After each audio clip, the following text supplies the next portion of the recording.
Hi అండి, నమస్తే. Welcome to my channel. నేను అనురాధను. ఈరోజు ఈ వీడియోలో మన రెసిపీ వచ్చి ఎంతో టేస్టీగా ఉండి ఆవిరి జంతికని తయారు చేసుకుంటున్నామండి. చాలా టేస్టీగా ఉంటుంది. మన హెల్త్కి కూడా చాలా మంచిది. మన పెద్దవాళ్ళు అయితే ఈ జంతికల్ని చాలా బాగా తయారు చేసేవారండి. పిల్లలు పెద్దవాళ్ళు అయితే ఈ జంతికలు చాలా ఇష్టపడతారు. మరి ఇప్పుడు ఎలా ప్రిపేర్ చేసుకోవాలో ఈ వీడియోలో చూసేద్దాం. ముందుగా ఇలాగా గిన్నెని తీసుకోండి. నేను ఇక్కడ ఈ కప్పుతో 1.5 కప్పు బియ్యం పిండిని తీసుకున్నానండి. ఈ బియ్యం పిండి మిల్లి పట్టించిన బియ్యం పిండి, మెత్తని పిండిని తీసుకోవాలి. మనం కొలతగా ఇంట్లో ఉండే ఐటమ్స్ని తీసుకోవచ్చండి. అలాగే ఈ పిండిలోకి సరిపడా సాల్ట్ని వేసుకుండి బాగా కలుపుకోవాలి.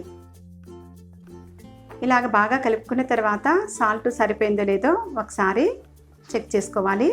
చాలకపోతే కొద్దిగా సాల్ట్ వేసుకుండి కలుపుకోవచ్చు. కొద్దిగా వాటర్ని స్టవ్ మీద పెట్టుకుండి మరగబెట్టుకోవాలండి. మరుగుతున్న వాటర్ని మనము ఈ పిండిలోకి వేసుకుండి కొద్దిగా వాటర్ని పిండిలోకి వేసుకుంటూ కలుపుకోవాలి. ఒకేసారి వాటర్ని పిండిలోకి వేసుకుండి కలుపుకోవద్దండి, మెత్తగా అయిపోతుంది. మనం వేడి నీళ్ళతో పిండిని కలుపుకోవటం వల్ల మెత్తగా అవుతుంది, అలాగే స్మూత్గా వస్తుందండి పిండి అనేది. మీకు కనుక పిండి వాటర్ ఎక్కువయ్యి మెత్తగా అయితే కొద్ది పిండిని వేసుకుండి కలుపుకోవచ్చు. మనకి పిండి అనేది చపాతీ పిండి కన్నా మెత్తగా ఉండాలి. ఇలాగా ఈ వీడియోలో చూపించినట్లుగా మనం పిండిని కలుపుకోవాలి. ఈ పిండిని ఇలా స్మూత్గా కలుపుకున్న తర్వాత మూత పెట్టుకుండి 15 మినిట్స్ పక్కన పెట్టి రెస్ట్ ఇవ్వాలి. 15 మినిట్స్ అయిన తర్వాత పిండిని ఒకసారి తీసుకుండి ఇలాగా కలుపుకుండి పక్కన పెట్టాలి. ఇలా ప్లేట్లోకి మనము జంతికలు వత్తే గొట్టం తీసుకుండి, ఇది గన్ను. ఈ గన్నకి స్క్రూల్ ప్లేస్లో ఆయిల్ని అప్లై చేసుకోవాలి. ఆయిల్ అప్లై చేయటం వల్ల మనకి స్క్రూలు అనేవి ఈజీగా వస్తాయండి. ఈ డిజైన్ జంతికలు వత్తడానికి తీసుకోవాలి. ఇలా బ్రష్తో కానీ లేదంటే చేతితో కూడా ఆయిల్ని అప్లై చేయొచ్చు. ఇలా పిండిని సరిపడా గొట్టంలోకి పెట్టి మనం ఇలాగా గన్ని రెడీ చేసుకుని పక్కన పెట్టుకోవాలి.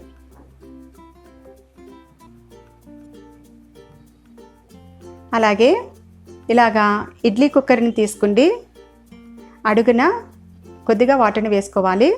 మనకి లైన్స్ ఇస్తాయి కదండి, లైన్స్ వరకు వాటర్ని వేసుకుండి కొద్దిగా నిమ్మరసాన్ని కానీ కొద్దిగా చింతపండుని కానీ అడుగుని వేసుకోవటం వల్ల మనకి గిన్నె అనేది మాడిపోకుండా ఉంటుంది. ఇలా రెడీ చేసుకుండి కుక్కర్ని పక్కన పెట్టుకోవాలి. ఇలా ఇడ్లీ రేకులను తీసుకుండి ముందుగా ఈ ఇడ్లీ రేకులకి నెయ్యిని కానీ నువ్వుల ఆయిల్ని కానీ అప్లై చేయాలి. ఇదే విధంగా రేకులన్నిటికి ఇలాగా నెయ్యిని అప్లై చేసుకున్న తర్వాత ఇలాగా జంతికల్ని వత్తుకోవాలి. ఇలాగే మనం ఇడ్లీ రేకులన్నిటిలోకి జంతికల్ని ఇలాగా వత్తుకోవాలండి. ఇలా పెద్ద జంతిక కింద వేయటానికి ఇలాగా ఉండే ఇడ్లీ రేకునైనా తీసుకోవచ్చండి, లేదంటే మనము మామూలు ఇడ్లీ రేకులనైనా తీసుకుండి పెద్ద జంతిక కింద వేసుకోవచ్చు. ఇలాగా ఇడ్లీ రేకులని స్టాండ్ని రెడీ చేసుకుండి పక్కన పెట్టుకోవాలి. ఇలా ఇడ్లీ కుక్కర్ గిన్నెని స్టవ్ మీద పెట్టుకుండి హై ఫ్లేమ్లో పెట్టుకోండి 1 నిమిషం పాటు వాటర్ని వేడి చేసుకోవాలి. 1 నిమిషం అయిన తర్వాత మనం హై ఫ్లేమ్ నుండి మీడియం ఫ్లేమ్లోకి టర్న్ చేసుకుండి ఇడ్లీ రేకుల్ని కుక్కర్ గిన్నెలోకి పెట్టుకుండి మూత పెట్టి 15 మినిట్స్ మీడియం ఫ్లేమ్లో పెట్టుకుండి ఉడకనివ్వాలి. అలాగా 15 మినిట్స్ అయిన తర్వాత మనము స్టవ్ ఆఫ్ చేసుకుండి 1 నిమిషం ఉన్న తర్వాత మూత తీసుకోండి ఒకసారి చెక్ చేసుకోవాలి. మనకి జంతిక అనేది ఉడికితే చక్కగా స్మూత్గా ఉంటుందండి, లేదంటే పిండిగా ఉంటుంది. ఇలాగా ఉడికిన తర్వాత కుక్కర్ని పక్కగా తీసుకుండి 2 నిమిషాల పాటు చల్లారనివ్వాలి. చల్లారిన తర్వాత మూత తీసి మనము కుక్కర్ గిన్నె నుండి ఇడ్లీ రేకుల్ని సెపరేట్ చేసుకోవాలి. ఇలాగా ఇడ్లీ రేకుల నుండి జంతికల్ని ప్లేట్లోకి ట్రాన్స్ఫర్ చేసుకోవాలి. అంతేనండి, ఇదే విధంగా జంతికలన్నిటిని ప్లేట్లోకి తీసుకోవాలి. మనకి ఈజీగానే వస్తాయండి జంతికలు అనేవి.